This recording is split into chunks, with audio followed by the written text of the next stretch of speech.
नमस्कार प्यारे साथियों, ज्ञान विस्तारा पे आपका बहुत स्वागत है। तो आज इस क्लास में हम डिस्कस करने वाले हैं इकोनॉमिक्स, जो एसएससी सीजीएल के पेपर में लगातार पूछा जा रहा है। ठीक है, ये हमारा पार्ट ए है। माफ करिएगा, यहाँ गलती से पार्ट 2 लिख गया है। ये हमारा पार्ट ए है और एक वीडियो इस पे और आएगी। इस दो वीडियो को देखने के बाद आपकी समझ इकोनॉमिक्स को लेकर के काफ़ी अच्छी हो जाएगी। आप सवालों को अप्रोच कर पाएंगे।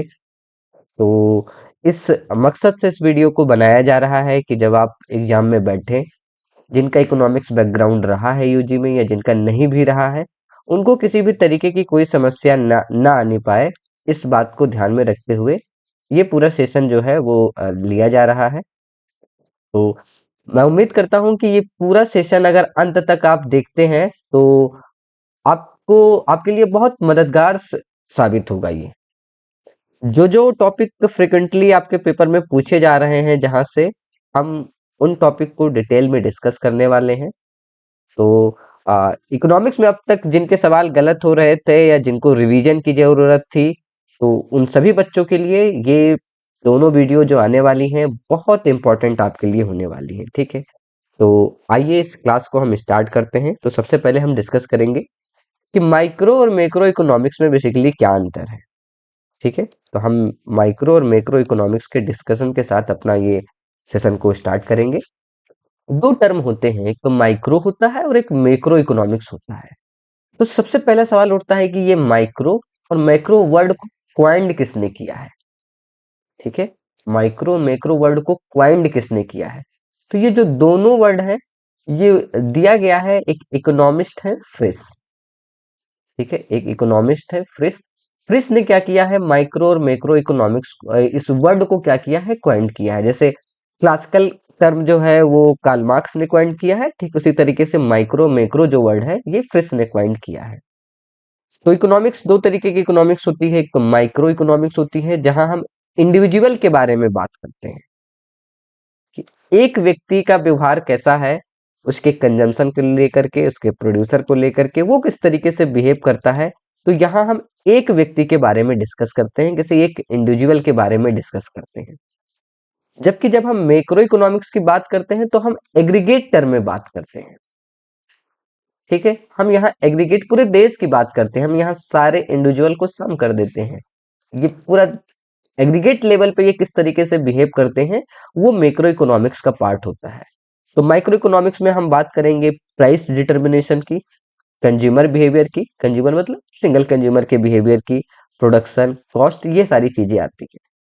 जब हम मैक्रो इकोनॉमिक्स की बात करते हैं तो ये एग्रीगेट टर्म की बात करता है, हम होल तरीके से देखते हैं कि किस तरीके से लोग बिहेव कर रहे हैं। तो यहाँ हम नेशनल इनकम की बात करेंगे, किसी इंडिविजुअल की इनकम की बात नहीं करेंगे। हम इन्फ्लेशन की बात करेंगे, इन्फ्लेशन देश के अंदर कैसा इन्फ्लेशन है उसके बारे में बात करेंगे। अनएम्प्लॉयमेंट हम नेशनल लेवल पे देखेंगे, इकोनॉमिक ग्रोथ देखेंगे। तो ये पूरे नेशन के लिए होता है, याद रखिएगा।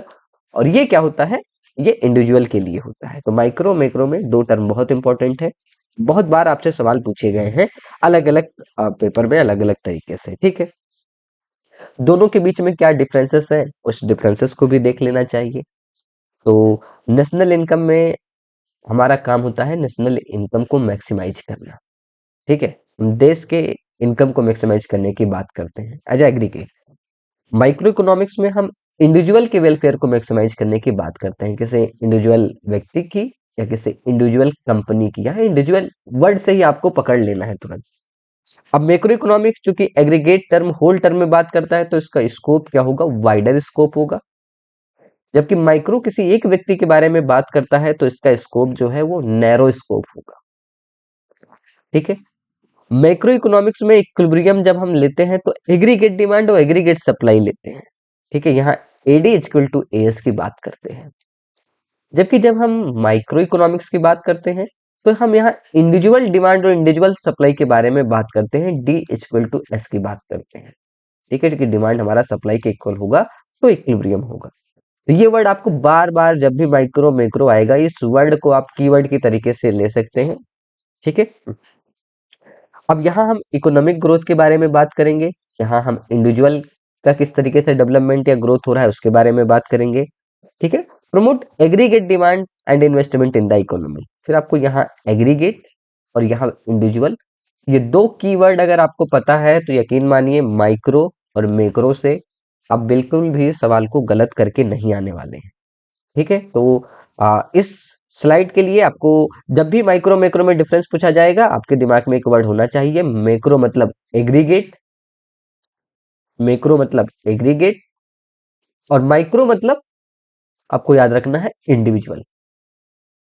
तो आप बहुत आसानी से इन सवालों को अप्रोच कर पाएंगे बिना कोई समस्या के। ठीक है, होपफुली आपको मैक्रो और माइक्रो दोनों समझ में आ गया होगा। ठीक है, अब इस कौन कौन से फेमस इकोनॉमिस्ट हैं जहां से आपसे सवाल पूछे जाते हैं या पूछे जाएंगे।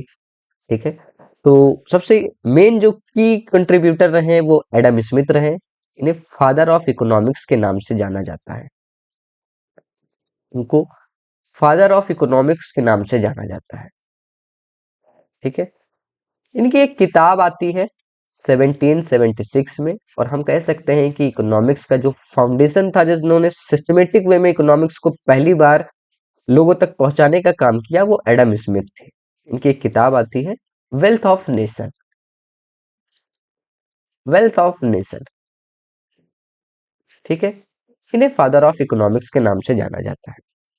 अल्फ्रेड मार्शल, जितना मार्जिनल टर्म का कॉन्सेप्ट आया है वो सारे कॉन्सेप्ट जो है अल्फ्रेड मार्शल ने दिया। ये भी बहुत प्रमुख इकोनॉमिस्ट हैं जब आप इकोनॉमिक्स पढ़ते हैं। तो ये मार्जिनल टर्म को इन्होंने क्वाइन किया, मार्जिनल इकोनॉमिक्स की कॉन्सेप्ट को इन्होंने इंट्रोड्यूस किया। बहुत ही फेमस इकोनॉमिस्ट है अल्फ्रेड मार्शल। ठीक है, एक और की कंट्रीब्यूटर जो रहे वो जॉन मेनियार्ड केन्स रहे। ठीक है, तो जॉन मेनियार्ड केन्स के बारे में अगर हम बात करें तो जब ग्रेट डिप्रेशन आया अमेरिका में, तब इनका प्रमुख रोल जो है वो देखने को मिला। कि ग्रेट डिप्रेशन में अमेरिका लगातार डिप्रेशन की ओर बढ़ रहा था, जो 1929 में आया हुआ था। सारे क्लासिकल इकोनॉमिस्ट की जो फिलॉसफी थी, जो उनकी थ्योरी थी, वो फेल हो रही थी। उस समय जॉन मेनियार्ड केन्स जो है वो उनका रोल इकोनॉमी में देखने को मिलता है। उन्होंने एक किताब लिखी 1936 में, उन्होंने एक किताब लिखी 1936 में। ठीक है, कौन सा? The general theory of employment interest and money. ये दोनों किताब, वेल्थ ऑफ नेशन भी और ये जो किताब आपको देखने को मिल रहा है, ये दोनों किताब बहरूपिया किताब कह सकते हैं। बहुत सारे एग्जाम में आपसे इन सवाल इनके किताबों से आपसे सवाल पूछा गया है, तो इसको एकदम रट लीजिएगा। ठीक है, एक और बात जो मिन्यार्ड किन्स के बारे में आपको जानने की आवश्यकता है कि आप इनको फादर ऑफ मैक्रो इकोनॉमिक्स के नाम से जाना जाता है। फादर ऑफ मैक्रो इकोनॉमिक्स के नाम से इनको जाना जाता है। फादर ऑफ मैक्रो इकोनॉमिक्स के नाम से जॉन मिन्यार्ड किन्स को जाना जाता है। तो इनके किताब का नाम आपको पता होना चाहिए। ठीक है, अब सेक्टर ऑफ द इकोनॉमी की अगर हम बात करें तो हमारी इकोनॉमी में तीन सेक्टर होते हैं।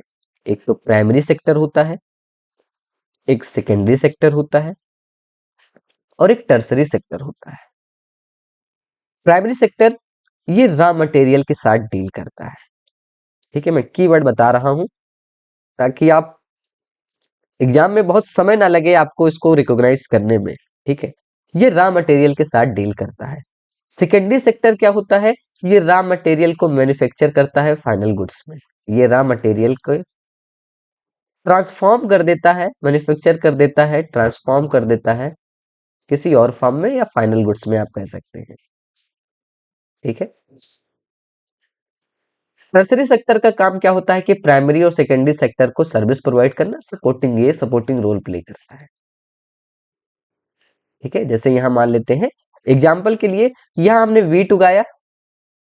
ठीक है, अब वीट यहां आकर के बिस्किट बनाया जाएगा, उस वीट का सेकेंडरी सेक्टर में बिस्किट बनाया जाएगा। तो अब खेत से इंडस्ट्री तक जाना है तो इसमें कुछ लोगों की जरूरत पड़ेगी, लेबर्स की जरूरत पड़ेगी, वो हमें टर्सरी सेक्टर देगा। रोड की जरूरत पड़ेगी तो हमें टर्सरी सेक्टर देगा। इलेक्ट्रिसिटी की जरूरत पड़ेगी, ट्रांसपोर्टेशन की जरूरत पड़ेगी, कम्युनिकेशन की जरूरत पड़ेगी, बहुत सारी चीजों की जरूरत पड़ेगी। तो ये जो सपोर्टिंग फैक्टर है ये हमें टर्सरी सेक्टर प्रोवाइड करता है। होप आप समझ पा रहे होंगे कि मैं आपको क्या बताना चाह रहा हूँ। ठीक है, तो आप प्राइमरी सेक्टर में कौन कौन से सेक्टर आते हैं? एक तो हमारा एग्रीकल्चर सेक्टर आता है, फॉरेस्ट्री आता है, माइनिंग आता है। सेकेंडरी सेक्टर इसको इंडस्ट्रियल सेक्टर के नाम से भी जानते हैं। इसमें मैन्युफैक्चरिंग यूनिट्स आते हैं, फिर स्मॉल हो, माइक्रो हो, जो भी हो, इसमें आते हैं। सर्विस सेक्टर के एग्जांपल क्या है? जैसे इंश्योरेंस सेक्टर हो गया, कम्युनिकेशन हो गया, ट्रांसपोर्टेशन हो गया, ये सब टर्सरी सेक्टर के हैं। प्राइमरी सेक्टर को हम एक और नाम से जानते हैं, एग्रीकल्चर सेक्टर, तो कंफ्यूज नहीं होना है। सेकेंडरी सेक्टर को भी हम एक और नाम से जानते हैं, इंडस्ट्रियल सेक्टर या मैन्युफैक्चरिंग सेक्टर। और टर्सरी सेक्टर का दूसरा नाम है सर्विस सेक्टर। तो इसके दूसरे नाम से भी सवाल पूछा जा सकता है। आपसे पूछ लिए कि सर्विस सेक्टर और आप टर्सरी सेक्टर पढ़ के गए हैं, तो ऐसा नहीं होना चाहिए कि आप इस कॉन्सेप्ट को लेकर के कंफ्यूज रहें। ठीक है, जैसा मैंने आपको बताया कि यहाँ हम रॉ मटेरियल के साथ डील करते हैं। प्राइमरी सेक्टर में रॉ मटेरियल देता है, सेकेंडरी सेक्टर में हम क्या करते हैं, उसी रॉ मटेरियल को ट्रांसफॉर्म कर देते हैं वैल्यू एडिशन के साथ। और टर्सरी सेक्टर क्या करता है? सर्विस प्रोवाइड करता है, किसको? प्राइमरी और सेकेंडरी सेक्टर को, सपोर्टिंग रोल प्ले करता है। प्राइमरी सेक्टर में जो लोग काम करने वाले होते हैं वो अनऑर्गेनाइज सेक्टर में कंसीडर किए जाते हैं मोस्टली। मैन्युफैक्चरिंग और सर्विस सेक्टर में जो काम करने वाले लोग होते हैं उन्हें ऑर्गेनाइज सेक्टर बोला जाता है, वो ऑर्गेनाइज सेक्टर के एम्प्लॉय होते हैं। और सर्विस सेक्टर ये तो वेल ऑर्गेनाइज्ड होते हैं। ठीक है, सर्विस सेक्टर मीन्स कि जो बैंकों में काम कर रहे हैं वो वेल ऑर्गेनाइज इंस्टीट्यूशंस होते हैं। जिन इकोनॉमी में प्राइमरी सेक्टर का ज्यादा शेयर है जिनकी जीडीपी में, उन्हें मोस्टली हम डेवलपिंग इकोनॉमीज के नाम से जानते हैं। जैसे आप इंडिया में देखेंगे कि approx more than 40% people are engaged in agriculture sector. एक बहुत बड़ी आबादी है जो अभी भी एग्रीकल्चर सेक्टर में एंगेज है, उनको काम मिल रहा है। तो इंडिया एक इसका प्रमुख एग्जाम्पल है। अब अगर सेकेंडरी सेक्टर की बात करें, तो सेकेंडरी सेक्टर, जिन देश में सेकेंडरी सेक्टर का शेयर ज्यादा है, कह सकते हैं वो देश डेवलप्ड नेशन की तरीके से है, डेवलप्ड नेशन है बेसिकली, जैसे चाइना। ठीक है, हमारे यहाँ सेकेंडरी सेक्टर जो है वो स्टेगनेंट रहा है आजादी के बाद से लगा करके अब तक।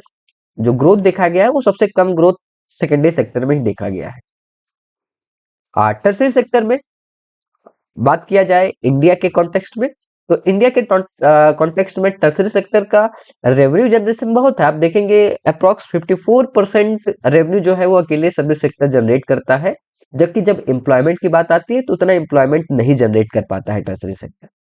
ठीक है, तो ये प्राइमरी, सेकेंडरी और टर्सरी सेक्टर के लिए एक आप दिमाग में याद रखेंगे कि ये रॉ मटेरियल के साथ डील करेगा, ये रॉ मटेरियल को ट्रांसफॉर्म करेगा, और ये क्या करेगा? प्राइमरी और सेकेंडरी सेक्टर को सपोर्ट करेगा। ठीक है, तो ये तीनों सेक्टर बहुत इंपॉर्टेंट है। आइए अभी इनका क्या कंपोजिशन है हमारे जीडीपी में, उसके बारे में बात कर लेते हैं।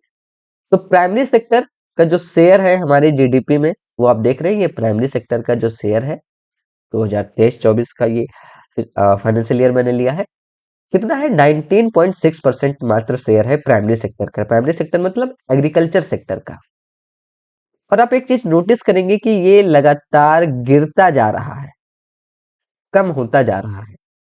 ठीक है, एग्रीकल्चर का सेक्टर कितना, एग्रीकल्चर का शेयर कितना है? 19%। वही सेकेंडरी सेक्टर की अगर बात करें, जिनको हम मैन्युफैक्चरिंग सेक्टर भी कहते हैं, तो जैसा मैंने कहा कि ये स्टेगनेंट है, इसको हम मैन्युफैक्चरिंग सेक्टर भी कहते हैं। ये मैन्युफैक्चरिंग सेक्टर होता है। तो आप देख रहे होंगे ना कि ये स्टेगनेंट है, 25-26, 25-26। इसमें ग्रोथ लाना बहुत जरूरी है। ठीक है, तीसरा सर्विस सेक्टर, देख रहे हैं सबसे ज्यादा वैल्यू जनरेट कर रहा है हमारा टर्सरी सेक्टर, जिसको हम सर्विस सेक्टर भी कहते हैं, जिसको हम सर्विस सेक्टर भी कहते हैं। अब देख रहे हैं ये स्थिति बनी हुई है। तो आपसे एक सवाल पूछा जाएगा प्राइमरी, सेकेंडरी, टर्सरी सेक्टर से, और जितना मैं बता रहा हूं उतना बहुत पर्याप्त होगा आपके एग्जाम के लिए। ठीक है, अब एक कॉन्सेप्ट और जहां से आपके पेपर में सवाल पूछे जाएंगे, नेशनल इनकम। ठीक है, बहुत इंपॉर्टेंट है, ये बहुत इंपॉर्टेंट है। यहाँ से तरह तरह के सवाल आपके पेपर में आते रहेंगे। ठीक है, तो हम बात करेंगे नेशनल इनकम के बारे में। तो नेशनल इनकम क्या है? नेशनल इनकम मतलब जितने हमारे फैक्टर्स इनकम अर्न करते हैं, जो हमारे देश के रेसिडेंट होते हैं, उसको हम नेशनल इनकम कहते हैं। जैसे आपको पता है कि चार फैक्टर होते हैं, फैक्टर ऑफ प्रोडक्शन जो है, चार फैक्टर ऑफ प्रोडक्शन होते हैं। कौन कौन से फैक्टर ऑफ प्रोडक्शन होते हैं? और ये जो इनकम अर्न करते हैं, इन्हीं इनकम को अर्न जो हम जोड़ देते हैं, तो वो हमारा नेशनल इनकम बनता है। क्या क्या होता है भैया? एक तो लैंड होता है फैक्टर ऑफ प्रोडक्शन, ठीक है, एक तो लेबर होता है, ठीक है, कैपिटल होता है, और इन सबको ऑर्गेनाइज करने वाला हमारा एंटरप्रेन्योर होता है, ठीक है। लैंड, लैंड को क्या मिलता है? लैंड को मिलता है रेंट। लेबर को क्या मिलता है? लेबर को मिलता है वेज या सैलरी। कैपिटल, कैपिटल को क्या मिलता है? इंटरेस्ट, ब्याज मिलता है भैया। और जो ये सारे कामों को अरेंज कर रहा है, इसको मिलता है प्रॉफिट। तो हम इसी फैक्टर ऑफ इनकम का जब सम कर देते हैं कि कितना रेंट मिला, कितना वेज मिला, कितना इंटरेस्ट मिला, कितना प्रॉफिट मिला, तो हमें अपना मिल जाता है नेशनल इनकम, ठीक है। नेशनल इनकम हमें मिल जाता है। ध्यान रखिएगा, जब आपसे पूछे कि नेशनल इनकम क्या होता है, ठीक है, नेशनल इनकम में हम क्या कैलकुलेट करते हैं, तो नेशनल इनकम में हम कैलकुलेट करते हैं N N P at factor cost. इसको कहते हैं net national product, net national product, ये हमारा नेशनल इनकम होता है। आगे हम डिस्कस करेंगे इसके बारे में। Net national product at factor cost, FC मतलब होता है फैक्टर कॉस्ट। कैसे निकलता है, क्या कॉन्सेप्ट है, ये सारी चीजें हम अभी डिस्कस करेंगे, ठीक है। तो ये होता है हमारा नेशनल इनकम। अब नेशनल इनकम मेजर करने के लिए कितना समय में हम मेजर करते हैं? क्या 1 जनवरी से 31 दिसंबर तक, एक साल के अंदर मेजर किया जाएगा, या क्या हमारा फाइनेंशियल ईयर होता है? तो याद रहे, फाइनेंशियल ईयर हमारा होता है 1 अप्रैल से लगा करके, हमारा फाइनेंशियल ईयर जो है 1 अप्रैल से लगा करके 31 मार्च का जो टाइम पीरियड होता है, इस बीच में हम कितना इनकम अर्न किए, कितना मतलब रेंट मिला, वेज मिला, इंटरेस्ट मिला, इस टाइम पीरियड के अंदर हम अपना नेशनल इनकम कैलकुलेट करते हैं। तो हमारा फाइनेंशियल ईयर 1 अप्रैल से 31 मार्च होता है, ठीक है। तो अब इसको कैलकुलेट करने के 3 मेथड होते हैं। नेशनल इनकम को कैलकुलेट करने के 3 मेथड्स होते हैं। क्या क्या होता है? एक होता है एक्सपेंडिचर मेथड, एक होता है एक्सपेंडिचर मेथड, ठीक है। मैं यहाँ पे चलिए, ठीक है, आगे मैं इसको बताऊंगा आपको, ठीक है। एक तो एक्सपेंडिचर मेथड होता है हमारा। 3 मेथड से हम नेशनल इनकम को कैलकुलेट करते हैं। एक एक्सपेंडिचर मेथड होता है, एक इनकम मेथड होता है, एक इनकम मेथड होता है, और एक होता है वैल्यू एडिशन मेथड, जिसे को फैक्टर इनकम मेथड भी कहते हैं, सॉरी, एक होता है वैल्यू एडिशन मेथड। तो 3 मेथड्स होते हैं, expenditure method, income method, value addition method. Value addition method में हम क्या करते हैं कि कितनी वैल्यू जनरेट हुई प्राइमरी, सेकेंडरी, मैन्युफैक्चरिंग या टर्सरी सेक्टर से, क्वाटरनरी सेक्टर से, इन सब के वैल्यू को हम कैलकुलेट कर लेते हैं और हमें वैल्यू ऑफ आउटपुट पता चल जाता है, ठीक है। फैक्टर्स इनकम में हम देखते हैं कि कितना प्रॉफिट हुआ, कितना मतलब कितने सोर्स से इनकम जो जो हो रहे हैं, उन सारे इनकम को हम ऐड कर देते हैं। तो हमें इनकम फैक्टर के थ्रू, इनकम मेथड के थ्रू हमारा नेशनल इनकम मिल जाता है। फिर एक एक्सपेंडिचर मेथड होता है। तो कैसे कैलकुलेट करते हैं, हम इसके बारे में पहले बात कर लेते हैं, जो कि बहुत जरूरी है। तो जैसा मैंने आपको कहा, 3 मेथड होते हैं, इनकम मेथड्स, आउटपुट यानी वैल्यू एडेड मेथड, और एक्सपेंडिचर मेथड। जब हम इनकम मतलब कैलकुलेट कर रहे होते हैं, तो किन चीजों का ख्याल रखते हैं, सारी चीजें मैं आपसे डिस्कस करूंगा, ठीक है, कि क्या क्या बेसिकली हमें करना होता है। तो ध्यान से देखिएगा, बहुत ही जरूरी है ये। मैं यहां से लिखना स्टार्ट करता हूं। सबसे पहले हम बात करेंगे वैल्यू एडेड मेथड की, ठीक। वैल्यू एडेड मेथड की बात करेंगे सबसे पहले। वैल्यू एडेड मेथड की 3 मेथड है, तीनों मेथड के बारे में हम बात करेंगे। सबसे पहले हम बात कर रहे हैं वैल्यू एडेड मेथड की।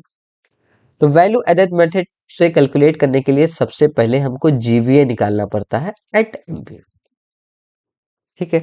इसमें अलग अलग डेटा आपको दे दिया जाएगा और आपसे पूछा जाएगा निकालने के लिए। तो इसको निकालने के लिए आप क्या करते हैं, सबसे पहले आपको एक वैल्यू दी जाती है, value of output. Value of output में से आप माइनस कर देते हैं इंटरमीडिएट गुड्स, तो आपको जीवीए मिल जाता है। जीवीए मीन्स जीडीपी कह सकते हैं, ठीक है।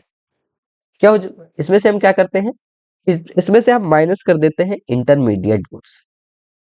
इंटरमीडिएट गुड्स को क्या कर देते हैं, माइनस कर देते हैं, इंटरमीडिएट गुड्स को माइनस कर देते हैं, ठीक है। अच्छा, वैल्यू ऑफ आउटपुट कैसे निकालेंगे, ये भी एक सवाल बनता है।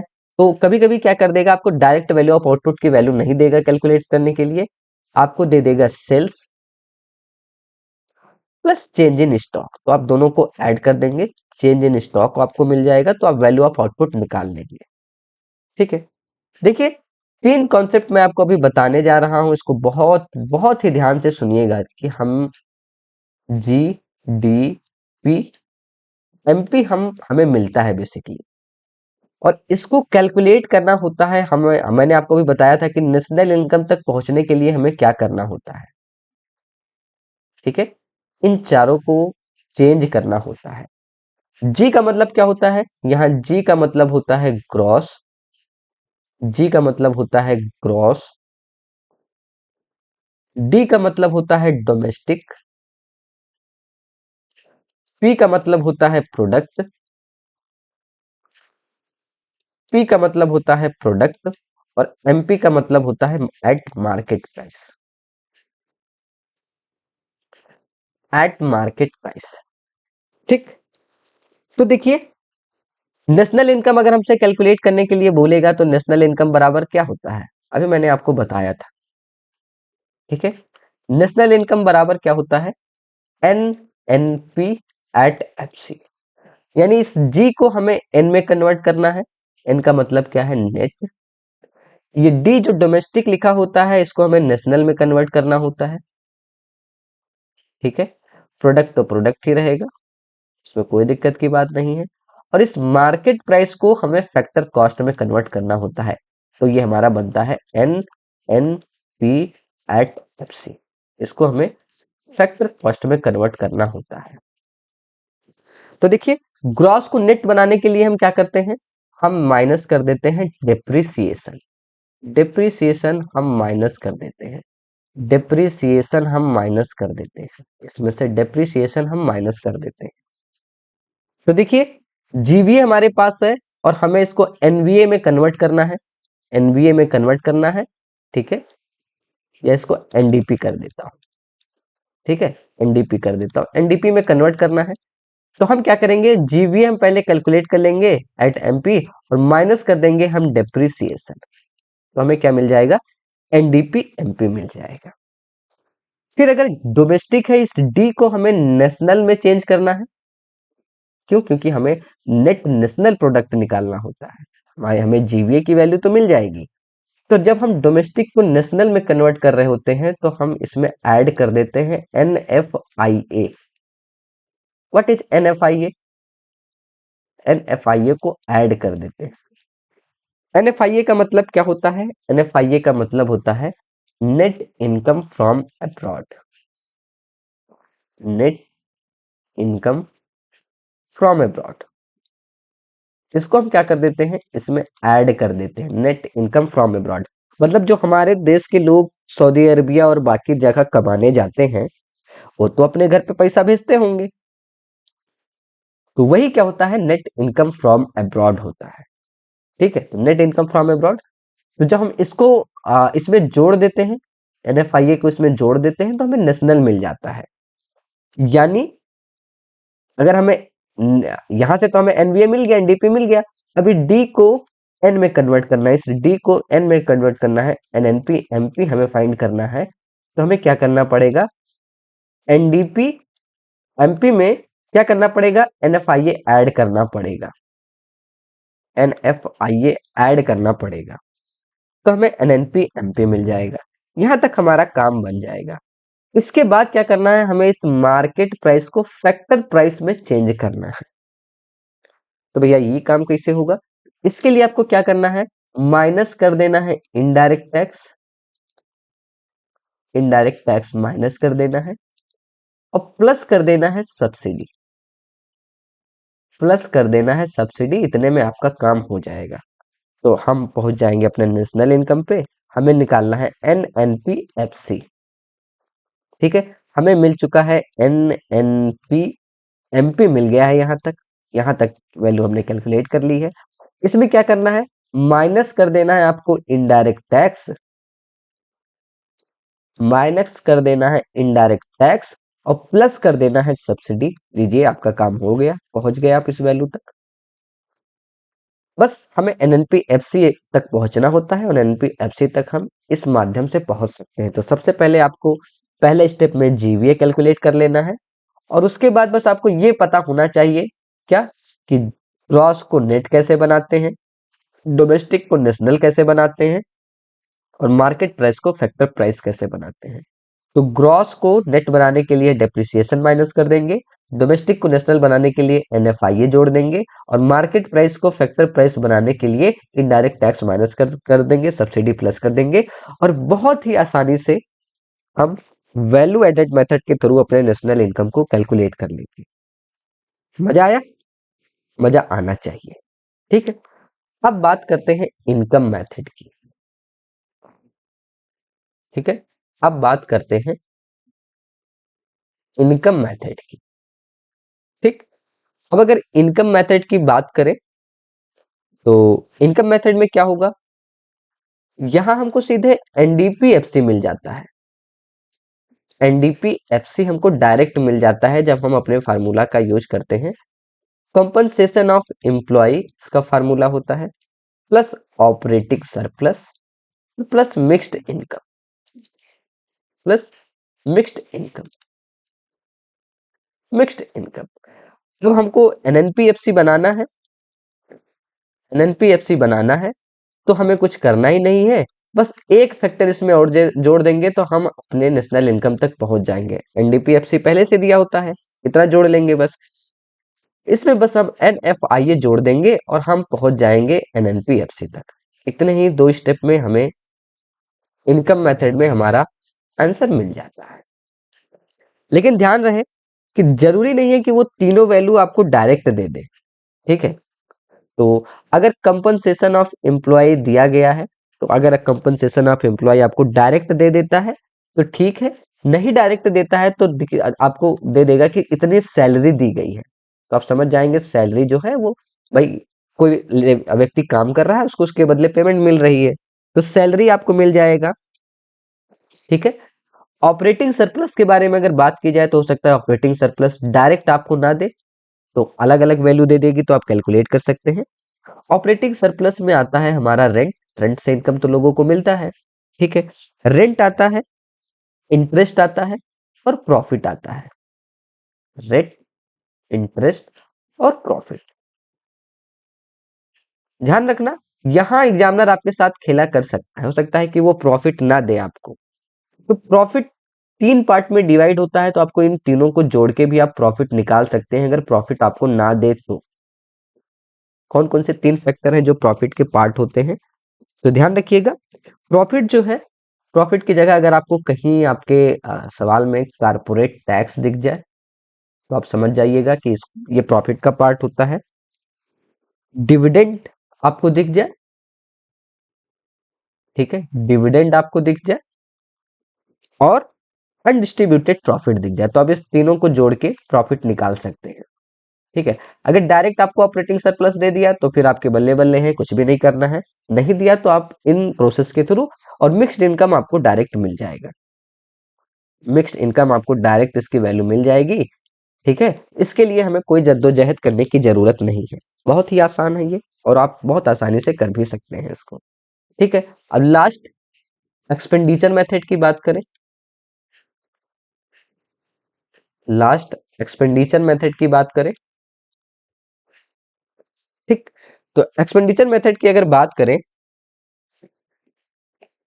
ठीक है, अगर हम एक्सपेंडिचर मेथड की बात करें तो क्या होता है, यहां भी हमको मिलता है GDP MP, हम कितना खर्चा किए। तो ये होता है, इसका फार्मूला होता है C+I+G+X-M, ये फार्मूला होता है। ठीक है, जहां C का मतलब क्या होता है, जहां C का मतलब होता है प्राइवेट फाइनल कंजम्पशन एक्सपेंडिचर। जो हम आप खर्चा करते हैं स्कूल पे, बस पे, खाने पे, private final consumption expenditure, consumption expenditure. ठीक है, सुनने पे आप सब ज्यादा ध्यान दीजिएगा, अगर लिखावट में कुछ आगे पीछे हो जाए तो देख लीजिएगा। ठीक है, आई फॉर क्या होता है? आई फॉर होता है इन्वेस्टमेंट एक्सपेंडिचर, या इसको ग्रॉस डोमेस्टिक कैपिटल फॉर्मेशन कहा जाता है, या इसको ग्रॉस डोमेस्टिक कैपिटल फॉर्मेशन कहा जाता है, ग्रॉस डोमेस्टिक कैपिटल फॉर्मेशन कहा जाता है। ठीक है, जी मीन्स गवर्नमेंट एक्सपेंडिचर, जी मीन्स होता है गवर्नमेंट एक्सपेंडिचर। इस सब की वैल्यू आपको दिख जाएगी, बहुत ही आसान है और भारत में इसी मेथड से कैलकुलेट किया जाता है। ठीक, एक्स एक्स फॉर एक्सपोर्ट होता है, एक्स फॉर एक्सपोर्ट होता है, और एम फॉर इंपोर्ट होता है, एम फॉर इंपोर्ट होता है। तो जीडीपी एमपी हमें मिल गया और नेशनल इनकम कैलकुलेट करने के लिए बोलेगा, यानी हमें जाना है एनएनपी एफसी का। ओके, तो पहले ग्रॉस को हमें नेट बनाना है, हमें निकालना है। पहले हम इसको बनाएंगे, जी को एन बनाएंगे, एनडीपी एमपी। तो हमें क्या, जीडीपी एमपी हमारे पास मिल जाएगा इन वैल्यू से। और ग्रॉस को नेट बनाने के लिए हम क्या करते हैं, माइनस कर देते हैं डेप्रिसिएशन। ठीक, तो अगले स्टेप में हमें मिल जाएगा एनडीपी एमपी। अब हम इसको बनाएंगे एनएनपी एमपी।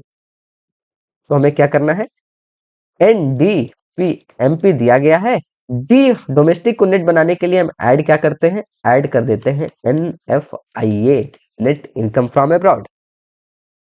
अब हमें एनएनपी एमपी मिल गया और हमें एनएनपी एफसी चाहिए, मार्केट प्राइस को फैक्टर कॉस्ट में बदलना है। तो एनएनपी एफसी निकालने के लिए क्या करेंगे, अगर हमारे पास एनएनपी एमपी देके रखा है तो माइनस क्या करेंगे, इनडायरेक्ट टैक्स, माइनस करेंगे इनडायरेक्ट टैक्स, और प्लस करेंगे सब्सिडी, प्लस क्या करेंगे, सब्सिडी। लीजिए आपका काम हो गया।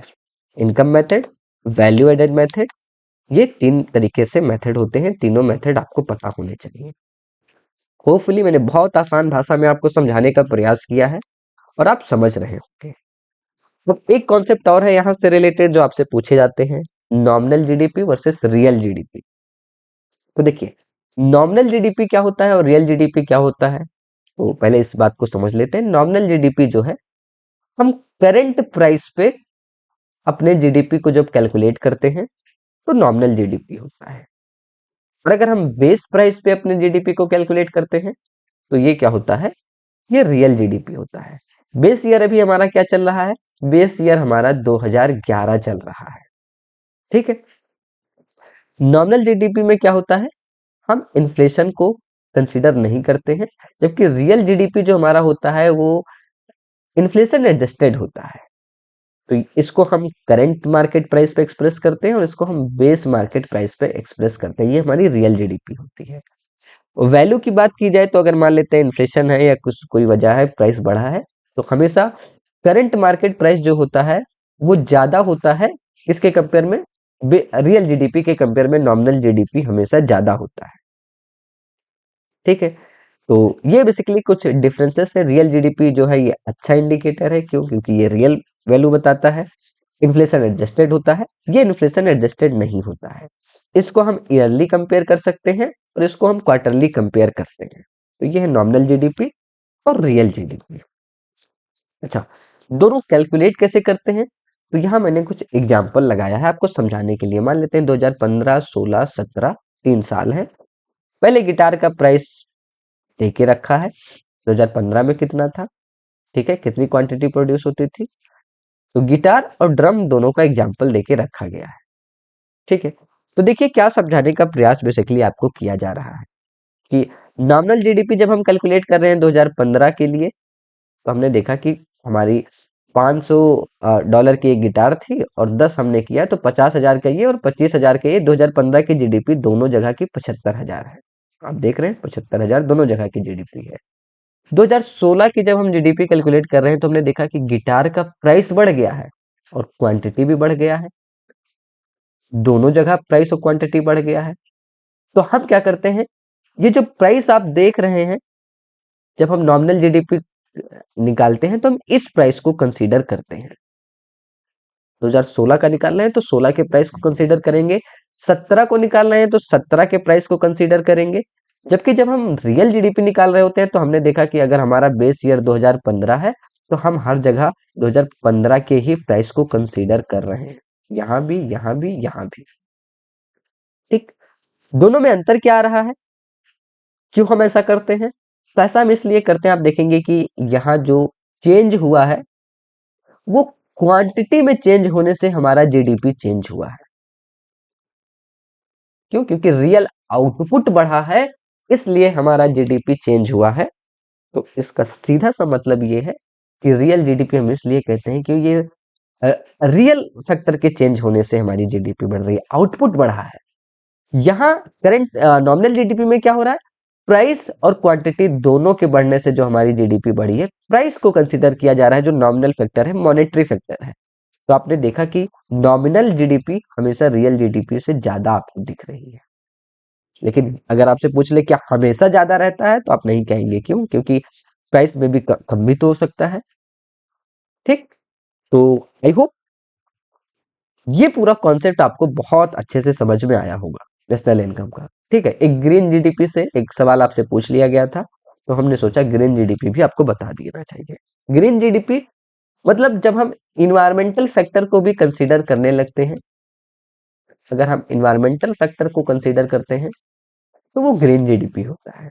ग्रीन जीडीपी मतलब कोई इंडस्ट्री लगाई गई, अब इंडस्ट्री की वजह से हमारी रिवर गंदा हो रहा है, पॉल्यूशन बढ़ रहा है, पेड़ काटे गए हैं, तो जितना पेड़ काटे गया है उसकी वैल्यू को भी कंसीडर करना चाहिए। तो यहाँ बताया गया कि हम मोनेटाइज करें कि हम कितना नुकसान किए हैं, उस फैक्टर को भी कंसीडर किया जाना चाहिए, उसकी भी कॉस्टिंग करनी चाहिए कि हम कितना डिग्रेड कर रहे हैं। तो ये होता है ग्रीन जीडीपी। अब इसकी समस्या क्या है कि जीडीपी जो है उसको हम मॉनेटरी फैक्टर में कंसीडर नहीं कर पाते हैं, इस वजह से जीडीपी कैलकुलेशन में समस्या होती है, क्योंकि इसका मार्केट नहीं है, कोई हम प्राइस नहीं डिटरमाइन कर पाते हैं। ठीक है, कि कोई कार्बन अगर प्रोड्यूस कर रहा है कोई इंडस्ट्री, तो कितना प्राइस उससे चार्ज किया जाए, तो ये ग्रीन जीडीपी की बात होगी। ठीक है, तो अभी तक जितनी चीजें हमने पढ़ी है आपको समझ में आई कि नेशनल इनकम क्या होता है, मैंने बहुत अच्छे से बताया आपको। ठीक है, ठीक है, हमने देखा सेक्टर ऑफ द इकोनॉमी, हमने देखा प्राइमरी सेकेंडरी टर्सरी सेक्टर देखा, तीन कॉन्सेप्ट हमने बेसिकली अब तक देख लिए हैं। अब हम बात करने जा रहे हैं इन्फ्लेशन के बारे में। ठीक है, इन्फ्लेशन बहुत ही इंपॉर्टेंट है आपके एग्जाम के पॉइंट ऑफ व्यू से, इट इज वेरी इंपॉर्टेंट। ठीक है, ध्यानपूर्वक इस टॉपिक को देखेंगे। ठीक है, इन्फ्लेशन क्या होता है, तो जब किसी गुड्स के प्राइस में मान लेते हैं एक्स कोई गुड है, ठीक है, अब इसके प्राइस में कॉन्टिन्यूअस, इसके जनरल प्राइस में कॉन्टिन्यूअस इंक्रीजमेंट देखा जाए, कॉन्टिन्यूअस इसका प्राइस बढ़ता चला जाए, तो हम कहते हैं इन्फ्लेशन है। एग्जाम्पल, आटा मान लेते हैं, दाल मान लेते हैं, दाल मान लेते हैं कि पहले 50 रुपए किलो में था। ठीक है, 2019 में फिर ये 60 रुपए किलो हो गया, 20 में 70 रुपए किलो हो गया, 21 में 80 रुपए किलो हो गया, 22 में। तो कॉन्टिन्यूअस इसका प्राइस बढ़ता जा रहा है, कॉन्टिन्यूअस इसका प्राइस बढ़ता जा रहा है, तो हम कहेंगे दाल महंगी हो गई। इन्फ्लेशन का मतलब होता है महंगाई, कि दाल महंगा होता जा रहा है। तो जब किसी गुड्स के प्राइस में, उसके जनरल प्राइस में कॉन्टिन्यूअस इंक्रीजमेंट होता है, तो हम उसको इन्फ्लेशन कहते हैं। अब इन्फ्लेशन बहुत तरीके के हो सकते हैं, एक तो क्रीपिंग इन्फ्लेशन होता है, क्रीपिंग इन्फ्लेशन होता है जब इन्फ्लेशन का जो रेट होता है ये बहुत कम होता है।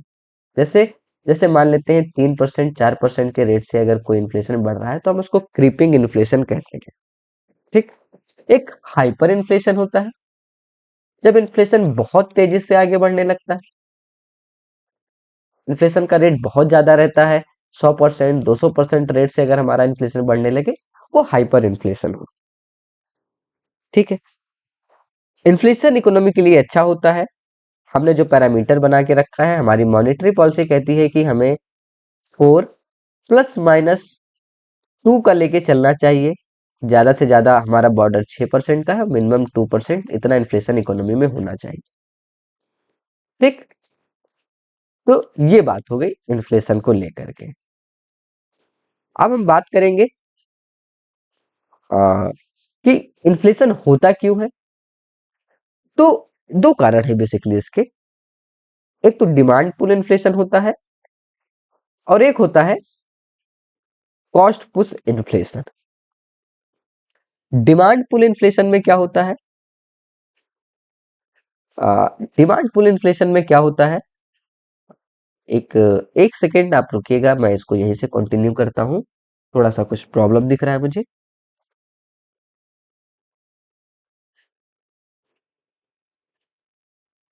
ठीक है, तो हम बात करते हैं कि दो तरीके के इन्फ्लेशन होते हैं, एक तो डिमांड पुल इन्फ्लेशन होता है, कॉस्ट पुल इन्फ्लेशन होता है। होता क्या है कि अगर डिमांड के बढ़ जाने से, अगर डिमांड बढ़ जाती है, किसी चीज की अगर डिमांड बढ़ेगी,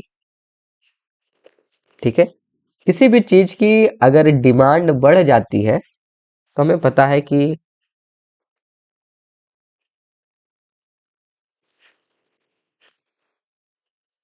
आई थिंक कुछ ग्लिच आ रहा है।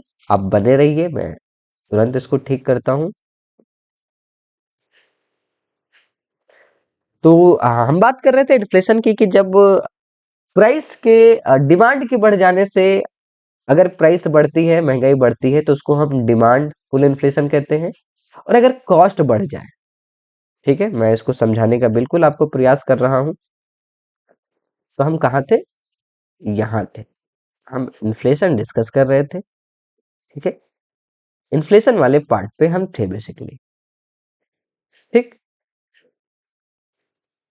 हम इन्फ्लेशन वाले पार्ट पे थे, तो आइए वहीं से कंटिन्यू करेंगे।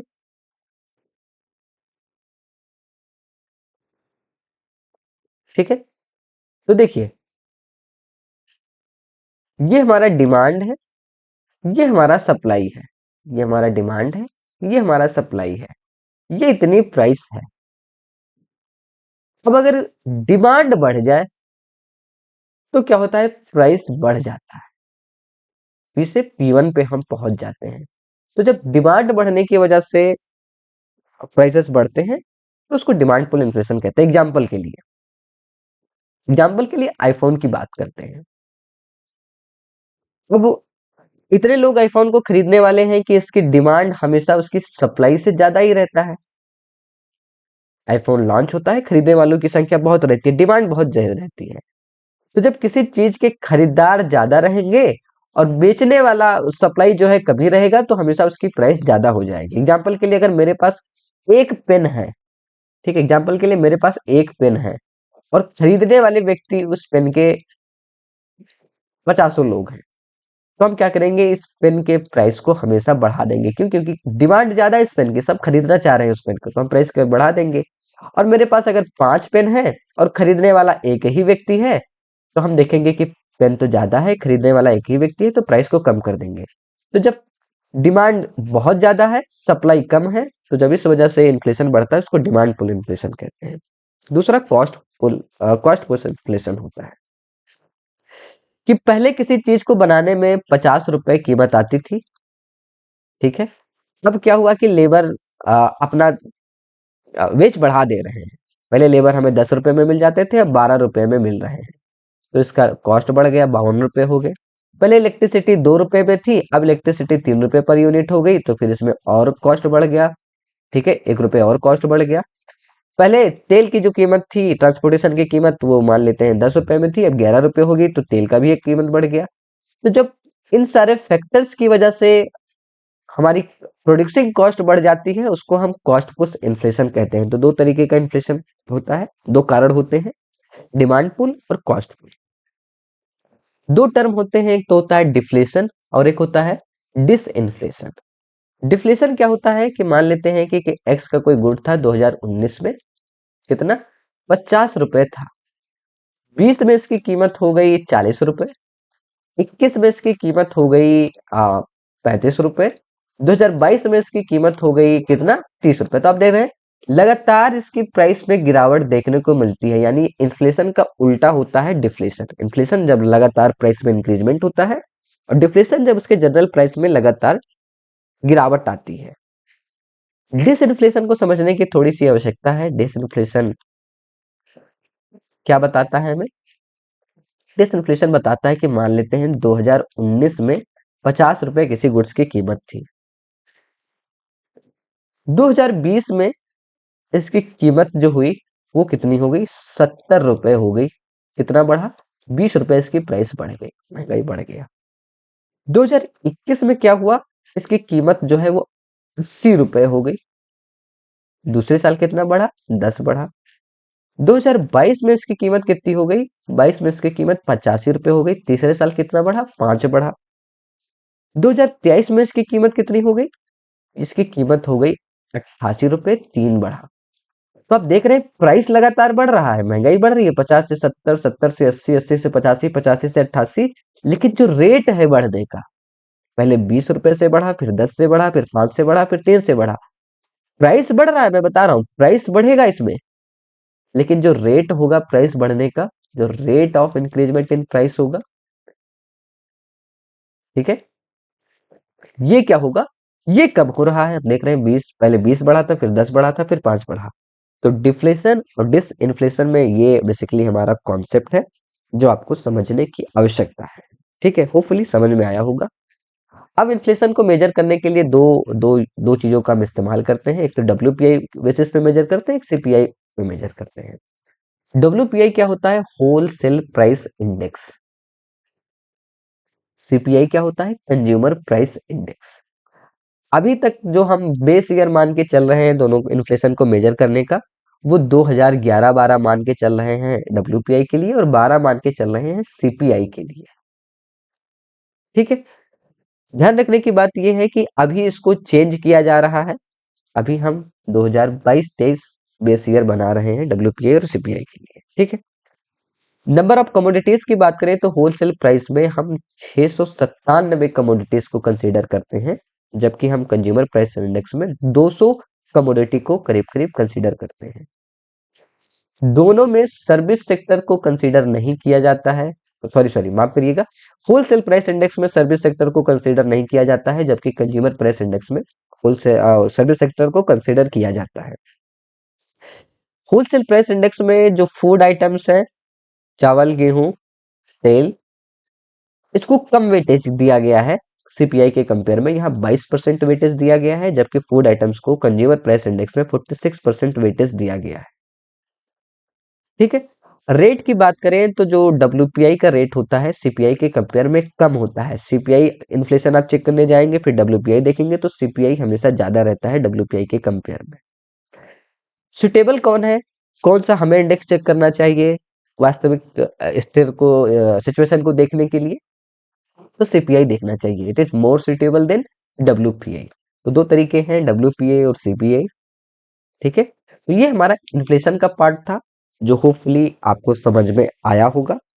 ठीक है, तो हमने देखा इन्फ्लेशन, टाइप्स ऑफ इन्फ्लेशन, कारण देखा इन्फ्लेशन के, और कैसे मेजर करते हैं ये देखा। अब हम अगला टॉपिक मनी पढ़ने जा रहे हैं।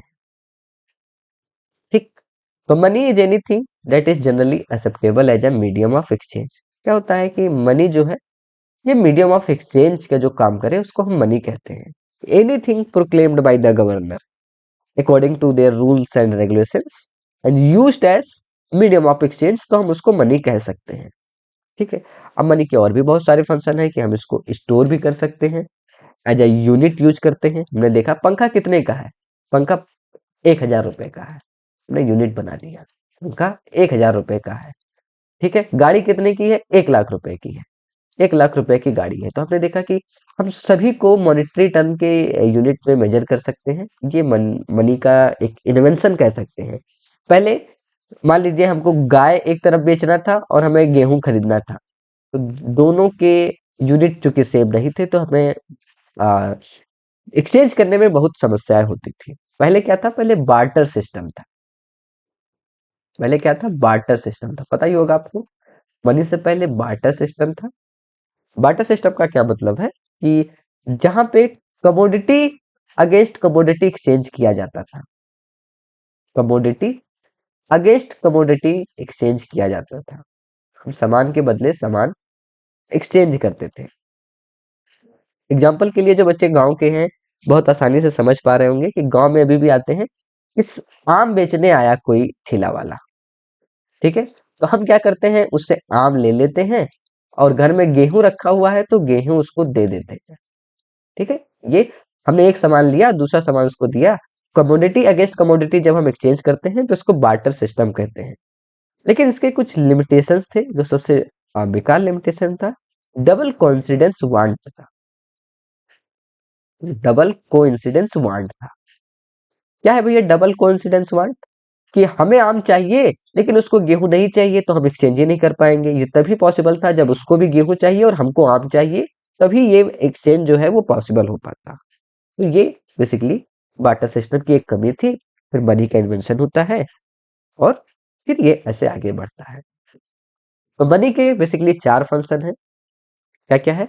पहला तो मनी जो है ये मीडियम ऑफ एक्सचेंज का काम करता है। हमें कुछ भी खरीदना है, ठीक है, हमें बाइक खरीदना है, हमने पैसा दिया और एक्सचेंज कर लिया, वो हमको बाइक दे दिया, हमने उसको पैसा दे दिया। ठीक है, हमें कपड़े लेने हैं, हमने उसको पैसा दिया, उसने हमको क्लॉथ दे दिया, एक्सचेंज हो गया मनी से। ठीक है, तो ये मीडियम ऑफ एक्सचेंज का काम करता है। हम इसको एज ए वैल्यू स्टोर कर सकते हैं। बैंक में करते होंगे ना, 40 लाख रुपए है हमारे पास, नहीं, तो हम इसको स्टोर वैल्यू यूनिट के तरीके से भी मैंने बताया ही कर सकते हैं, और ये डिफर्ड पेमेंट में भी काम आता है। तो ये चार हमारे फंक्शन है, फंक्शन ऑफ मनी। ठीक है, अब मेजरमेंट कैसे करते हैं मनी के, क्या क्या मेजरमेंट है? खूब सारे सवाल मेजरमेंट ऑफ मनी से आपसे पूछे गए हैं, तो इसके चार मेजरमेंट है, M1, M2, M3 और M4। M1 को हम नैरो मनी कहते हैं, इसको हम नैरो मनी कहते हैं। M3 को हम ब्रॉड मनी कहते हैं, M3 को हम ब्रॉड मनी कहते हैं। ठीक है, ये हाईली लिक्विड होता है और ये कंपेरेटिवली लेस लिक्विड होता है। ठीक है, आइए कैसे करते हैं उसके बारे में बात कर लेते हैं। M1, ठीक है, M1 कैसे करेंगे? M1 हमारा होता है कि total currency with held the people, कि टोटल करेंसी पीपल के पास कितनी है। तो पहला तो हमारा C होता है plus DD। DD means demand deposit और अदर डिपॉजिट विथ RBI, ये M1 होता है। M2 क्या होता है? M2 में हम M1 प्लस जो हमारी सेविंग है विथ पोस्ट ऑफिस के साथ, जो हमारी पोस्ट ऑफिस बैंक के साथ जो हमारी सेविंग है, saving with post office bank, उसको हम कंसीडर करते हैं। ठीक, M3 में क्या कंसीडर करते हैं? जो हमारी ब्रॉड मनी होती है, हम M1 के सारे एलिमेंट लेके चलते हैं plus time deposit. Time deposit क्या होता है? जैसे FD होती है। ठीक है, तो हम यहाँ टाइम डिपॉजिट को भी कंसीडर करते हैं। ठीक है, और M4 कैसे कैलकुलेट करते हैं ये आप देख सकते हैं। M4 बराबर M3 के सारे एलिमेंट लिए जाते हैं plus total deposit of post office saving. कैसे? M3 के सारे पार्ट लिए जाते हैं plus total deposit, total deposit with post office saving, post office saving. ठीक है, इसमें हम एक्सक्लूड कर देते हैं, ठीक है, इसमें हम एक्सक्लूड कर देते हैं जो NSC होता है। ठीक है, नेशनल सेविंग सर्टिफिकेट जो होता है उसको हम एक्सक्लूड कर देते हैं। M1, M2, M3, M4 ये मनी के मेजरमेंट है। यहाँ से सवाल बहुत सारी संभावना है कि एक सवाल आपको यहाँ से देखने को मिल जाएगा, तो याद रखिएगा M1 जो है इसको हम नैरो मनी कहते हैं, फिर मैं बता दे रहा हूँ। और चूंकि हम यहाँ टाइम डिपॉजिट को भी कंसीडर करते हैं, ये हमारा ब्रॉड मनी हो, ये हमारा ब्रॉड मनी होता है। ठीक है, मॉनेटरी टूल्स क्या क्या होते हैं इसके बारे में बात कर लेते हैं। तो दो तरीके के मॉनेटरी टूल्स होते हैं, एक क्वांटिटेटिव होता है और एक क्वालिटेटिव होता है। तो सबसे पहले देखेंगे कि बैंक रेट क्या होता है। सबसे पहले हम बैंक रेट के बारे में बात करेंगे। बैंक रेट क्या होता है? बैंक रेट एक ऐसा रेट होता है जिसमें जो आरबीआई है वो कमर्शियल बैंक को लॉन्ग टर्म के लिए पैसा देती है। जो आरबीआई है, आरबीआई कॉमर्शियल बैंक को जिस रेट पे कॉमर्शियल बैंक को लॉन्ग रन के लिए, अगर देखिएगा, लॉन्ग रन के लिए लेंड करती है, पैसा उधार देती है, उसको उस रेट को बैंक रेट कहते हैं। ठीक है, उस रेट को बैंक रेट कहते हैं। ठीक है, यही पे एक होता है हमारा रेपो रेट। अगर आरबीआई शॉर्ट रन में, याद रखिएगा, शॉर्ट रन में कॉमर्शियल बैंक को जिस रेट पे पैसा उधार देती है उसको रेपो रेट कहते हैं। उसको रेपो रेट कहते हैं। ठीक है, उसको रेपो रेट कहते हैं। एक होता है रिवर्स रेपो रेट। ठीक है, एक होता है रिवर्स रेपो रेट। कंफ्यूज नहीं होना है, सब कुछ मैं इसलिए आराम से बताते हुए चल रहा हूं। एक होता है reverse repo rate. Reverse repo rate का मतलब है, देखिए, रेपो रेट तो हमें समझ में आ गया कि आरबीआई कमर्शियल बैंक को उधार देगा। जहां कॉमर्शियल बैंक से आरबीआई पैसा लेता है, जिस रेट पे कॉमर्शियल बैंक का पैसा जिस रेट पे आरबीआई अपने पास रखता है, से लेता है, उसको रिवर्स रेपो रेट कहते हैं। उसको रिवर्स रेपो रेट कहते हैं। तो तीन टर्म आपको याद रखना है। बैंक रेट का मतलब क्या है? बैंक रेट का मतलब लॉन्ग रन में आरबीआई कमर्शियल बैंक को जिस रेट पे पैसा देगा, that is bank rate. Repo rate क्या होगा? जिस रेट पे आरबीआई शॉर्ट रन में कमर्शियल बैंक को पैसा देगा वो रेपो रेट हो जाएगा।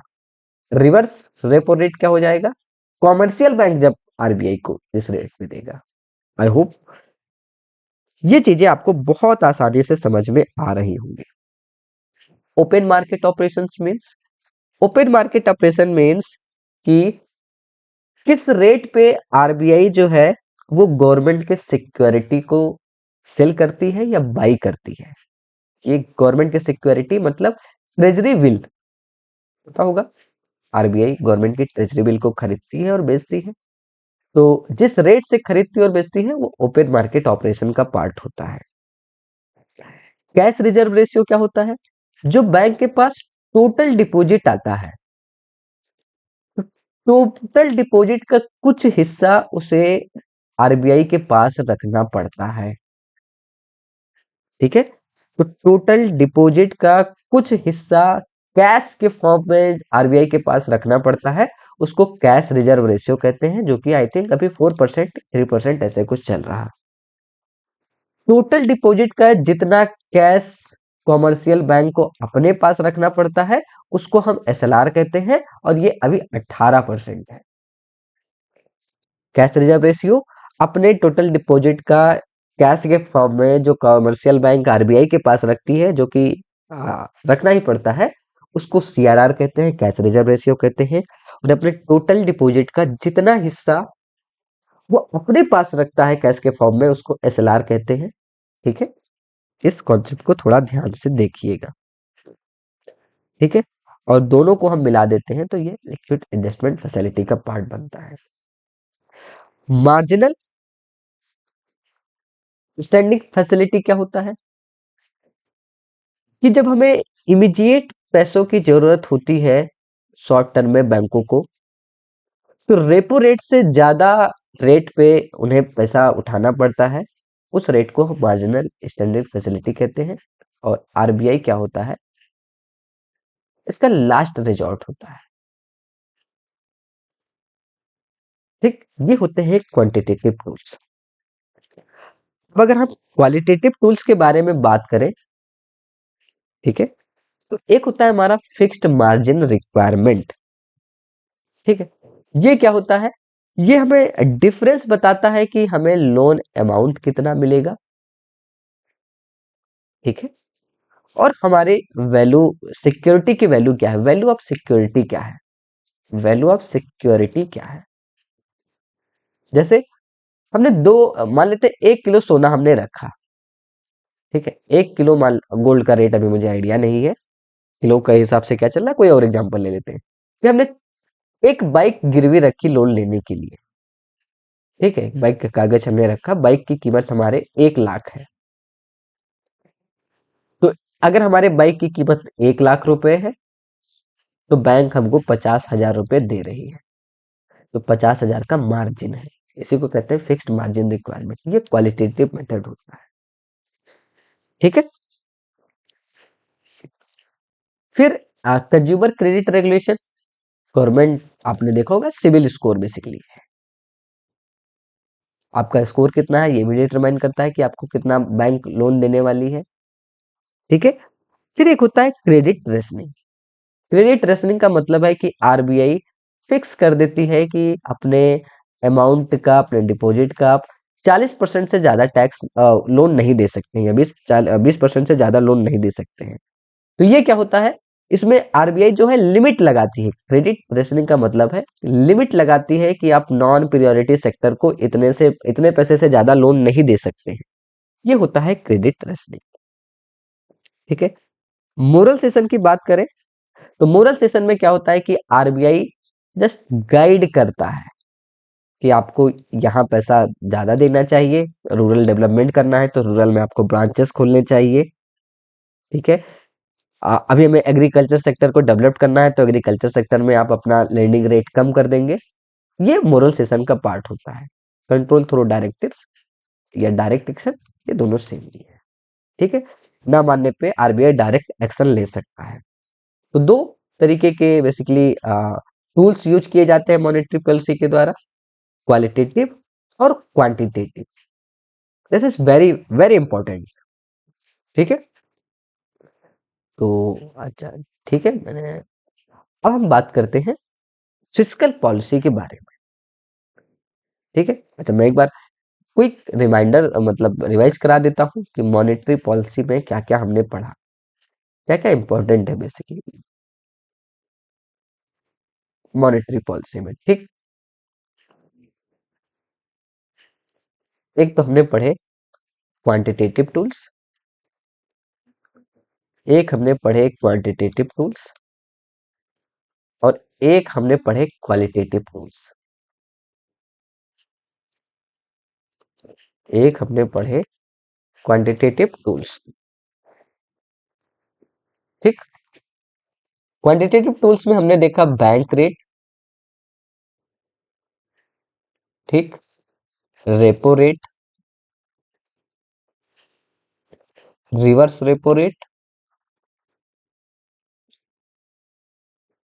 Reverse repo rate, CRR cash reserve ratio देखा, एसएलआर देखा। ठीक है, ये बहुत ही इंपॉर्टेंट है, वही मैं लिख रहा हूं यहाँ पे। यहां हमने देखा margin requirement, margin requirement, moral session. ठीक, ये देखा हमने, क्रेडिट रेशनिंग देखा, ये देखा। हमने बताया कि बैंक रेट, अगर लॉन्ग रन में हम जिस रेट पे आरबीआई कमर्शियल बैंक को लोन देता है उस रेट को बैंक रेट कहते हैं। रेपो रेट क्या होता है, रेपो रेट हमने कहा कि शॉर्ट रन में जिस रेट पे आरबीआई कमर्शियल बैंक को लोन देता है वो रेपो रेट होता है। रिवर्स, रिवर्स मतलब आरबीआई लेता है जिस रेट पे कमर्शियल बैंक से पैसा, उसको रिवर्स रेपो रेट कहते हैं। सीआरआर, अपने फिक्स टोटल डिपॉजिट का जितना परसेंट कैश के फॉर्म में आरबीआई के पास कमर्शियल बैंक को रखना पड़ता है, दैट इज सीआरआर। और अपने टोटल डिपॉजिट का जितना परसेंट उसको अपने पास रखना पड़ता है उसको एसएलआर कहते हैं। सवाल आपसे पता है कैसे पूछा जाएगा कि अगर हमें इन्फ्लेशन को कंट्रोल करना है, अगर हमें इन्फ्लेशन को कंट्रोल करना है, इकोनॉमी में इन्फ्लेशन आ गया है और आरबीआई को इस इन्फ्लेशन को कंट्रोल करना है, तो क्या करेंगे, बैंक रेट बढ़ाया जाएगा या कम किया जाएगा, रेपो रेट बढ़ाया जाएगा या कम किया जाएगा। ध्यान रहे, अगर इन्फ्लेशन कम करने का मतलब है कि हमें इकोनॉमी से मनी लिक्विडिटी को खींचना है, मनी सप्लाई को कम करना है, मनी सप्लाई को इकोनॉमी से कम करना है। तो सोचिए, अगर बैंक रेट हम बढ़ा दिए, ठीक है, अगर बैंक रेट हम मान लेते हैं अगर कम कर दिए, जब बैंक रेट हम बढ़ा दिए तो दोनों का इम्पैक्ट किस तरीके से पड़ेगा, मैं एक बताऊंगा, बाकी आपको अपनी तरफ से समझ लेना है, ठीक है। अगर हम बैंक रेट को कम कर दिए तो कॉमर्शियल बैंक रेट क्या होता है, आरबीआई जो होता है वो कॉमर्शियल बैंक को क्या करता है, जिस रेट पे उधार देता है, तो अगर वो रेट कम हो गया, पहले मान लेते हैं 10% था, वो 5% हो गया, तो कॉमर्शियल बैंक को तो बहुत सस्ते में लोन मिलने लगेगा। तो वो क्या करेंगे, आरबीआई से लोन उठाएंगे और वो पैसा दूसरे को 10% 12% पे देने लगेंगे। तो यानी अगर ये रेट कम हो गया, बैंक रेट कम हो गया, तो वो क्या करेंगे, इकोनॉमी में ज्यादा पैसे की सप्लाई हो जाएगी। क्यों? क्योंकि आरबीआई से वो पैसा लेंगे और बाकी लोगों को लोन देने लगेंगे, तो इकोनॉमी में पैसा आने लगेगा। तो अगर हमें इन्फ्लेशन बढ़ाना होता है तो हम बैंक रेट को कम कर देते हैं, और अगर हमें इन्फ्लेशन कम करना है, मनी सप्लाई कम करनी है, तो आरबीआई क्या करेगा, बैंक रेट को 10% मान लेते हैं पहले था, तो 20% कर देगा। अब कमर्शियल बैंक को अगर आरबीआई से पैसा चाहिए तो उसको 20% ब्याज देना पड़ेगा, और फिर उसको अगर पब्लिक को देना है तो 30% पे देगा, पब्लिक 30% पे लेगा नहीं, कमर्शियल बैंक भी आरबीआई से 20% पे नहीं लेना चाहेगा, तो क्या होगा, मनी सप्लाई कम हो जाएगा। तो अगर इन्फ्लेशन को कंट्रोल करना है तो हम बैंक रेट बढ़ा देते हैं ताकि कम पैसा इकोनॉमी में जाए, इसको क्या कर देते हैं, बढ़ा देते हैं, रिवर्स रेपो रेट कम कर देते हैं, सीआरआर बढ़ा देते हैं, एसएलआर बढ़ा देते हैं। समझ में आया? मार्जिन रिक्वायरमेंट बढ़ा देते हैं। तो ये इसका कोर कंक्लूजन आपके पास होना चाहिए, कोर कंक्लूजन इस टॉपिक का आपके पास होना चाहिए, ठीक। अब हम बात करते हैं फिस्कल पॉलिसी की। तो देखिए, मॉनेटरी और फिस्कल पॉलिसी में अंतर क्या होता है, पहली बात, ठीक है। तो मॉनेटरी पॉलिसी और फिस्कल पॉलिसी में क्या अंतर होता है?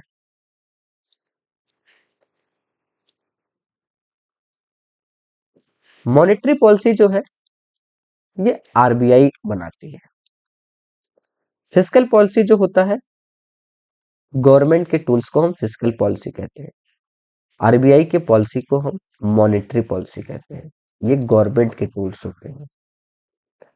गवर्नमेंट भी इन्फ्लेशन को रोकने और बढ़ाने का उसका उसके जो इंस्ट्रूमेंट है वो काम आते हैं, जैसे टैक्सेशन। अब इकोनॉमी में अगर टैक्सेशन बढ़ा दिया जाए तो लोगों के पास पैसा कम हो जाएगा, पैसा कम करना ही इन्फ्लेशन को रोकने का सबसे बढ़िया उपाय है, हो जाएगा। गवर्नमेंट को इन्फ्लेशन बढ़ाना है, एक्सपेंडिचर बढ़ा देगा, खूब खर्चा करेगा, लोगों को रोजगार मिलेगा, लोगों को पैसा मिलने लगेगा, इन्फ्लेशन बढ़ जाएगा। पब्लिक डेप्ट, जितना पब्लिक डेप्ट बढ़ेगा, अगर सरकार बैंक से उधार लेती चली जाएगी, उतना खर्चा होता चला जाएगा, बढ़ता चला जाएगा। तो ये फिस्कल पॉलिसी के पार्ट है, ठीक। अब हम एक और बहुत इंपॉर्टेंट और महत्वपूर्ण कॉन्सेप्ट को डिस्कस करने जा रहे हैं, बजट, ठीक है। बजट से बहुत सारे सवाल आपके पेपर में पूछे जाते हैं और ये बहुत इंपॉर्टेंट है, ठीक है, दिस इज वेरी इंपॉर्टेंट। अब क्या है भैया बजट, ध्यान देंगे। बजट क्या होता है, एनुअल फाइनेंशियल स्टेटमेंट होता है गवर्नमेंट का। गवर्नमेंट एक साल में कितना खर्चा करेगी, कितना उसको रेवेन्यू होगा, और वो कितना एक्सपेंडिचर करेगी, कितना एक्सपेंडिचर करेगी, उसका जो लेखा जोखा होता है उसको हम बजट कहते हैं। अब बजट ये टर्म डायरेक्ट हमारे कॉन्स्टिट्यूशन में कहीं यूज नहीं किया गया है, बजट जो है, बजट वर्ड का इस्तेमाल नहीं किया गया है, ठीक है। इसकी जगह हमने इस्तेमाल किया है एनुअल फाइनेंशियल स्टेटमेंट। किस संविधान के आर्टिकल 112 में हमने इस्तेमाल किया है, जो जिक्र किया गया है उसको एनुअल फाइनेंशियल स्टेटमेंट के नाम से, एनुअल फाइनेंशियल स्टेटमेंट के नाम से इसको जिक्र किया गया है, ठीक है। इसका भी वही हमारा फाइनेंशियल ईयर का टाइम पीरियड होता है, एनुअल, एनुअल मतलब हमारा ये होता है, ठीक है, कितना होता है, 1 अप्रैल से 31 मार्च, ठीक। ये होता है यूनियन गवर्नमेंट के। यूनियन गवर्नमेंट के लिए जिस कॉन्स्टिट्यूशन में इस्तेमाल किया गया है वो 112 है। आई थिंक 206 है स्टेट स्टेट के लिए। इसको एक बार आप वेरीफाई कर लीजिएगा कि स्टेट के लिए बजट का जिस कॉन्स्टिट्यूशन के आर्टिकल में जिक्र किया गया है वो आई थिंक 206 है। ठीक, आइए बजट के बारे में बात करते हैं। तो बजट के दो कंपोनेंट होते हैं। एक तो कितना पैसा आया उसके पास और कितना उसने खर्चा किया। ठीक है, तो रिसिप्ट दो तरीके के रिसिप्ट होंगे। एक तो रेवेन्यू रिसिप्ट होगा और एक कैपिटल रिसिप्ट होगा। एक्सपेंडिचर भी दो तरीके के होंगे, रेवेन्यू रिसिप्ट और कैपिटल रिसिप्ट। जो मैं बात कहने जा रहा हूं इसको बहुत ध्यान से सुनिएगा। ठीक है, रेवेन्यू, एक मिनट रुकिएगा। जो मैं बात कहने जा रहा हूं इस बात को बहुत सावधानी पूर्वक समझने का प्रयास करिएगा। ठीक है, रिसिप्ट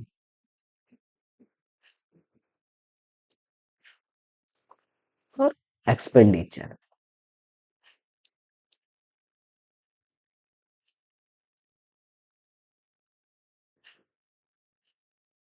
ठीक,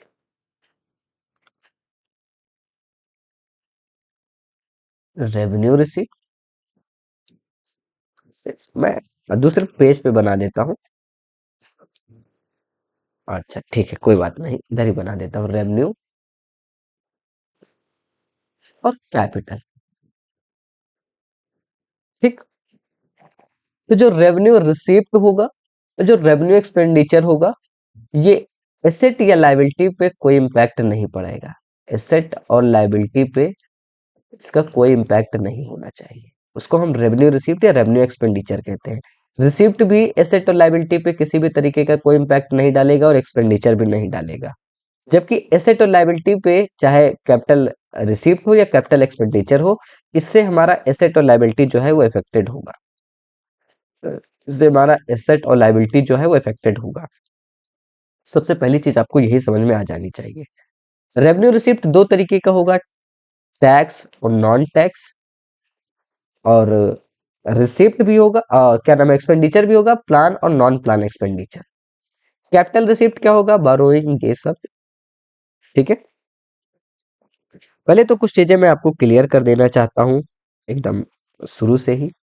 ठीक है, कि रेवेन्यू रिसीप्ट और रेवेन्यू एक्सपेंडिचर जो है ये एसेट और कैपिटल को बिल्कुल भी इम्पैक्ट नहीं करेंगे, जबकि कैपिटल रिसीप्ट हमारा जो है ये दोनों को इम्पैक्ट करेगा। ठीक है, रेवेन्यू रिसीप्ट के बारे में अगर बात की जाए, रेवेन्यू रिसीप्ट के बारे में अगर बात की जाए,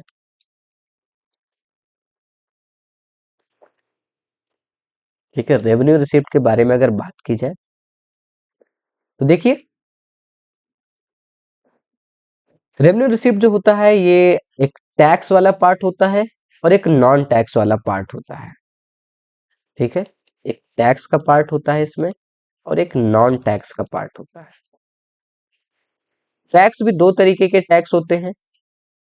कौन कौन से, एक तो डायरेक्ट टैक्स होता है और एक इनडायरेक्ट टैक्स होता है।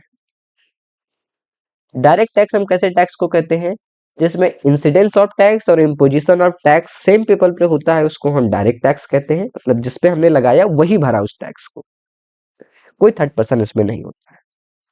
जबकि इनडायरेक्ट टैक्स क्या होता है, इंसिडेंस किसी और पे होता है और इम्पैक्ट किसी और पे होता है, उसको इनडायरेक्ट टैक्स कहते हैं। मतलब लगाया हमने सेलर पे, सेलर ने बायर से वो टैक्स ले लिया, तो इसमें थर्ड पर्सन का एक रोल आ जाता है। डायरेक्ट टैक्स कौन कौन से टैक्स होते हैं, जैसे income tax, wealth tax, corporate tax, corporate tax, ये हो जाते हैं हमारे डायरेक्ट टैक्स। इनडायरेक्ट टैक्स जैसे सेल टैक्स हो गया, एक्साइज ड्यूटी हो गई, ये होते हैं इनडायरेक्ट टैक्स। ठीक, नॉन टैक्स रेवेन्यू क्या होती है, अच्छा इससे हमारा ना तो एसेट क्रिएट होता है ना तो लायबिलिटी क्रिएट होती है, इस बात से बिल्कुल ध्यान में रहना चाहिए। ठीक है, नॉन टैक्स रिसीप्ट क्या होता है, नॉन टैक्स रिसीप्ट जैसे इस चीट हो गया।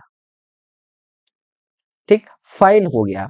जो आप चालान भरते हैं ना, गाड़ी चलाते हैं, तो ये फाइन हो गया, इस चीट हो गया।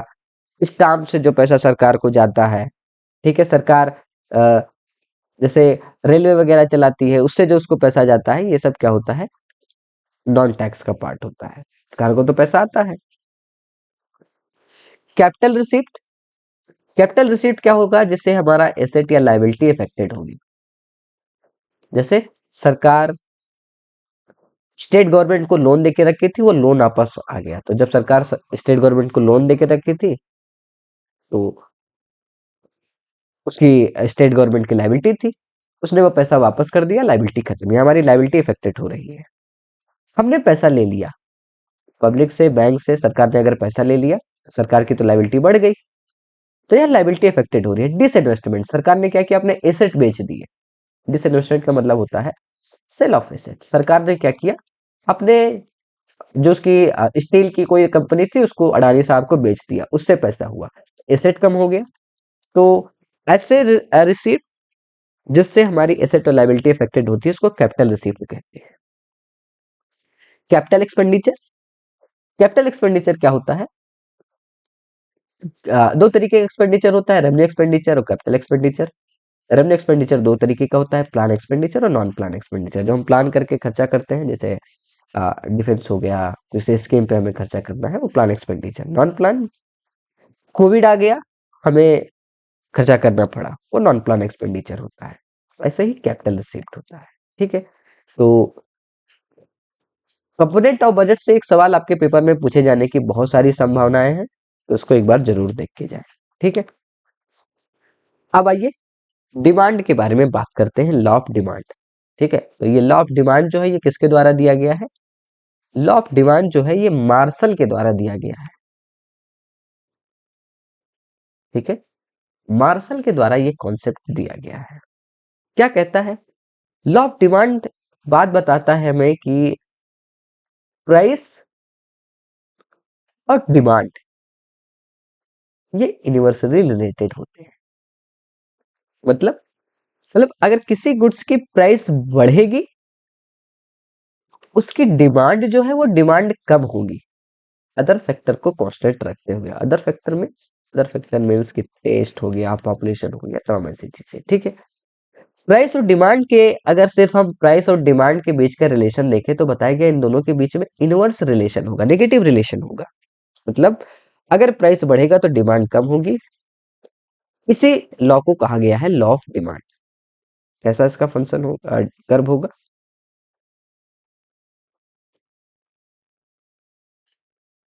इस तरीके का इसका कर्व होगा। इस एक्सेस पे हम प्राइस लेंगे और इस एक्सेस पे हम क्वांटिटी ऑफ डिमांड लेंगे, क्वांटिटी लेंगे। ठीक, ये हमारा डिमांड कर्व है।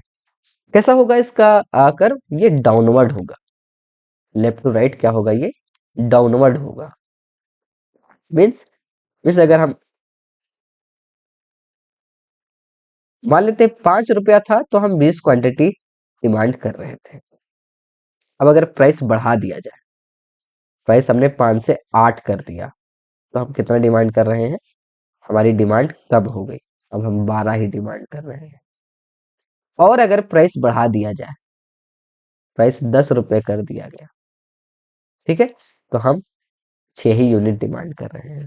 आप साफ साफ देख रहे हैं, प्राइस बढ़ रहा है, जैसे जैसे 5 से 10 पहुंच रहा है, हमारी क्वांटिटी डिमांड जो है वो घट रही है। कैसे, 20 से 6 पे आ जा रही है। इसी कॉन्सेप्ट को लॉ ऑफ डिमांड कहते हैं। ठीक है, जो मार्शल ने दिया है। फिर लॉ ऑफ सप्लाई, ये क्या कहता है कि जैसे जैसे प्राइस बढ़ती है, वैसे वैसे सप्लाई हमारी बढ़ती चली जाती है, यानी पॉजिटिव रिलेशन होता है। ठीक है, यानी पॉजिटिव रिलेशन होता है। एक पॉजिटिव रिलेशन होता है। ये हमारा प्राइस है, क्या हमारा क्वांटिटी ऑफ डिमांड है, तो वो डाउनवर्ड था, ये अपवर्ड होता है। मान लेते हैं पहले 5 रुपए था, तो वो 20 यूनिट बेच रहा था। अब जैसे 8 रुपए हुआ, प्राइस बढ़ा, क्वांटिटी बढ़ गई। अब जैसे 8 रुपया हुआ, वो 25 यूनिट बेचने लगा, और प्राइस बढ़ा, और वो क्वांटिटी बढ़ाएगा। 10 रुपए हुए, वो 30 यूनिट बेचने लगा। मतलब जैसे ही प्राइस हमारा 5 से 10 हो रहा है, जैसे हमारा प्राइस बढ़ रहा है, क्वांटिटी हम देख रहे हैं 20 से 30 हो जा रही है, क्वांटिटी भी हमारा बढ़ रहा है। इन दोनों के बीच में पॉजिटिव रिलेशन होता है। इक्विलिब्रियम कहाँ होता है? इक्विलिब्रियम वहां होता है जहां डिमांड और सप्लाई दोनों इक्वल होते हैं। डिमांड कैसा होता है? डिमांड हमने कहा ये डाउनवर्ड होता है। सप्लाई हमने देखा प्राइस का पॉजिटिव फंक्शन है, ये अपवर्ड होता है। ये दोनों जहां पे एक दूसरे को इंटरसेक्ट करते हैं, मान लेते हैं इस पॉइंट पे कर रहे हैं, तो ये क्या है? हमारा इक्विलिब्रियम प्राइस है। ये हमारा इक्विलिब्रियम प्राइस है। अब अगर डिमांड इस पॉइंट से ज्यादा बढ़ेगी, ये हो जाएगा,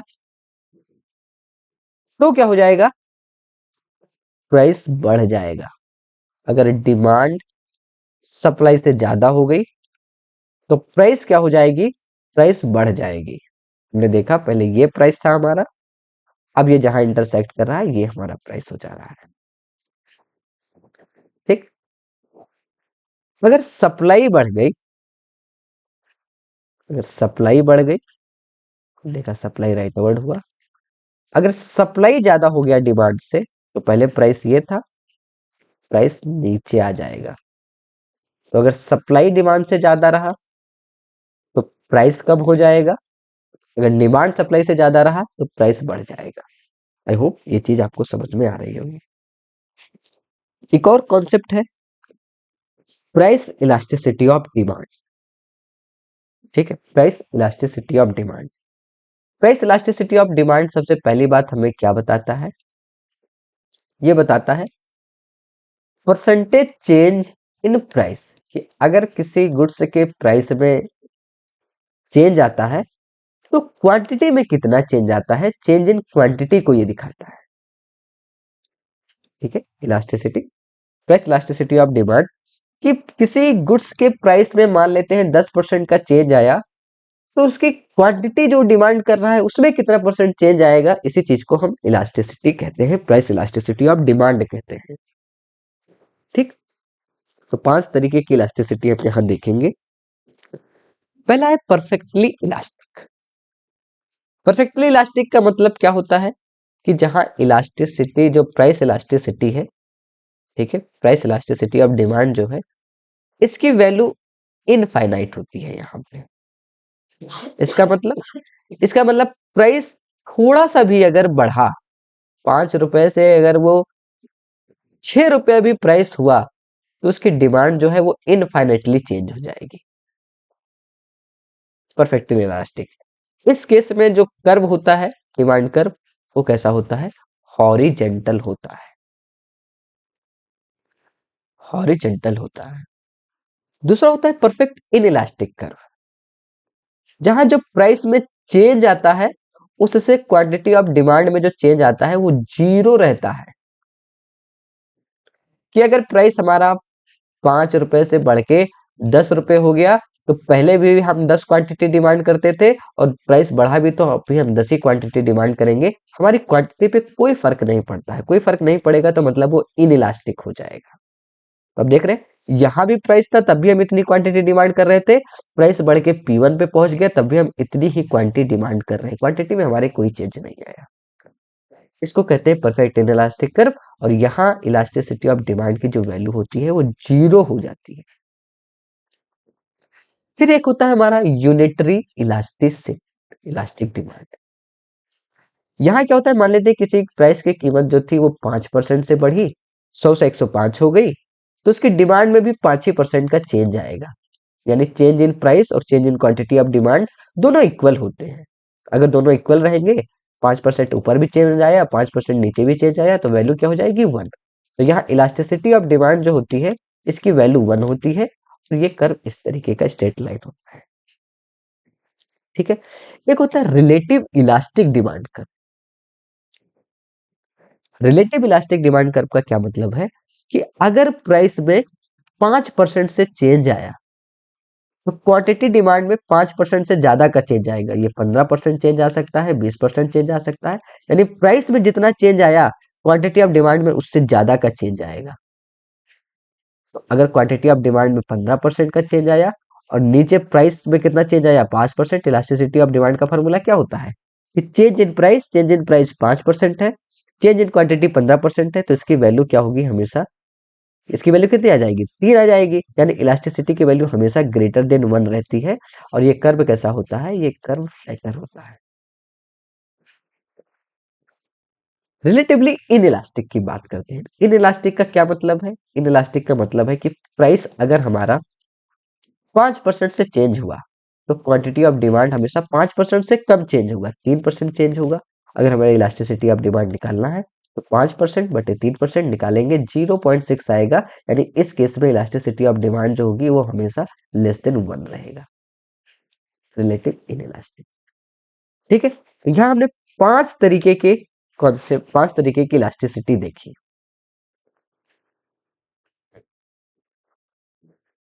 इलास्टिसिटी ऑफ डिमांड, हमने देखा कि elasticity of demand, price elasticity of निकालने का तरीका है परसेंटेज चेंज इन प्राइस में कितना चेंज आया है और percentage change in quantity of demand. हमने देखा कि अगर कर्व हमारा हॉरिजेंटल हो जाए तो हम इसको कहते हैं perfect elastic demand, perfect elastic demand. और यहाँ हमारी इलास्टिसिटी की वैल्यू जो होती है वो इनफाइनाइट होती है, यानी प्राइस में थोड़ा सा भी चेंज आया क्वांटिटी ऑफ डिमांड में इनफाइनाइटली चेंज आ जाएगा। पहला कर्व हमने देखा। दूसरे में हमने देखा कि हॉरिजेंटल की जगह अगर ये वर्टिकल हो जाए, हमारा प्राइस है, यहाँ क्वांटिटी ऑफ डिमांड है, यहाँ क्या होता है, यहाँ हमारे इलास्टिसिटी ऑफ डिमांड की वैल्यू जो होती है वो जीरो होती है। जीरो का मतलब प्राइस आप कितना भी चेंज करते जाए, बढ़ाते जाए, हमारी क्वांटिटी ऑफ डिमांड में कोई चेंज नहीं आएगा। यानी परसेंटेज चेंज इन जो क्वांटिटी ऑफ डिमांड होता है ये जीरो होता है। नीचे आप कुछ भी चेंज करते चले जाए तो इसकी वैल्यू क्या हो जाएगी, इलास्टिसिटी ऑफ डिमांड की वैल्यू जीरो हो जाएगी। एक होता है हमारा स्ट्रेट लाइन जो होता है, यह हमारी इलास्टिसिटी की वैल्यू जो होती है 1 होती है। इसको यूनिटरी इलास्टिसिटी ऑफ डिमांड कहते हैं, यूनिटरी इलास्टिसिटी ऑफ डिमांड कहते हैं। हाँ, ठीक है, यूनिटरी इलास्टिसिटी ऑफ डिमांड कहते हैं। ये कर्व जो आपको दिखता है, ये कर्व रेक्टेंगुलर हाइपरबोला टाइप का दिखता है। ठीक है, ये रेक्टेंगुलर हाइपरबोला टाइप का दिखता है। ये यूनिटरी इलास्टिसिटी ऑफ डिमांड हमें बताता क्या है कि प्राइस में जितना चेंज आएगा क्वांटिटी ऑफ डिमांड में उतना परसेंटेज चेंज आएगा। जैसे अगर प्राइस में अगर चेंज की बात करें तो प्राइस में 5% मान लेते हैं चेंज आया, तो क्वांटिटी ऑफ डिमांड में भी 5% चेंज आएगा, यानी यहाँ 1 हो जाएगा इस केस में हमारी यूनिटरी इलास्टिसिटी ऑफ डिमांड। ठीक है, रिलेटिव इलास्टिक की बात करें तो मैंने आपको बताया, रिलेटिव इलास्टिक जो मैंने आपको बताया इसमें कर्व हमारा जो होता है ये फ्लैटर होता है।